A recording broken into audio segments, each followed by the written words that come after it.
Good morning, good afternoon, good evening, and good night. My name is Savannah Playford, the Director of Youth Ministry at Dixon United Methodist Church. Whenever you're listening to this daily devotion, I hope all is well with you. Today, I wanted to talk about John chapter 15, verses 12 through 17, and it says this. This is my commandment, love each other just as I have loved you. No one has greater love than to give up one's life for one's friends. You are my friends if you do what I command you. I don't call you servants any longer because servants don't know what their master is doing. Instead, I call you friends, because everything I heard from my Father I have made known to you.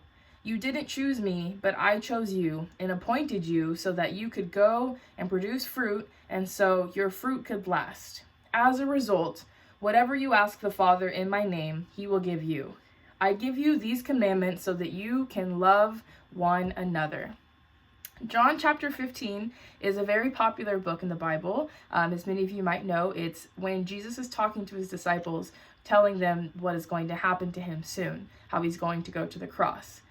When people read John 15, they often get stuck or only hear the first part of John 15, which is verses 1 through 11.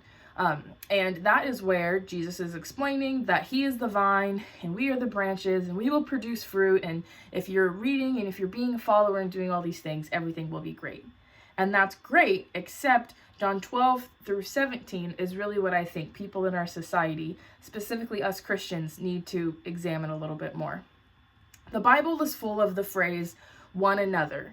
We hear pray for one another, forgive one another, build up one another, encourage one another, but also to love one another, which is the most important of those one another's, in my opinion. So it seems easy on paper, right? God loves us, we love him, and in that constant and consistent love, we get joy. Therefore, we should be so elated, so happy, so full of joy that we should want to do something with that. So what do? Well, that's where those one another's come in. We need to love one another. As I just read in the passage, I want you to note that it did not say to love one another only if they are a certain skin color, race, ethnicity, sexuality, of certain social or economic class, but it simply just says love one another, period. In fact, Jesus says, love one another as my Father has loved me and I love you. So what he's talking about there, the word used in Greek is agape, which means a love that is so great, so unconditional that it expects nothing in return.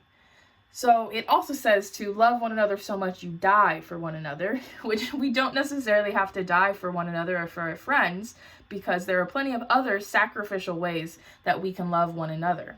You can listen, you can help, encourage, you can give. Any of those one another's that I have mentioned before would be the perfect type of sacrificial love that Jesus is talking about. As I'm sure that many of you have seen, and maybe some of us have even experienced, Christians get plenty of hatred in this life.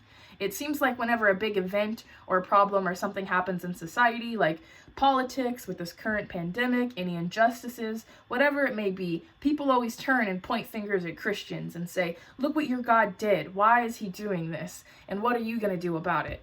Well, this is the perfect way to use one of those one another's that I was talking about. Loving one another is hard, and it's not something that is easy to come about, but it's something that we must do. You see, in those verses, Jesus didn't ask, hey, can you maybe try to love one another? No, but he commanded to love one another and to love one another unconditionally. That is something that I think our society needs a little bit more of these days in the light of everything that is going on. And I know for myself, I could definitely use a refresher on.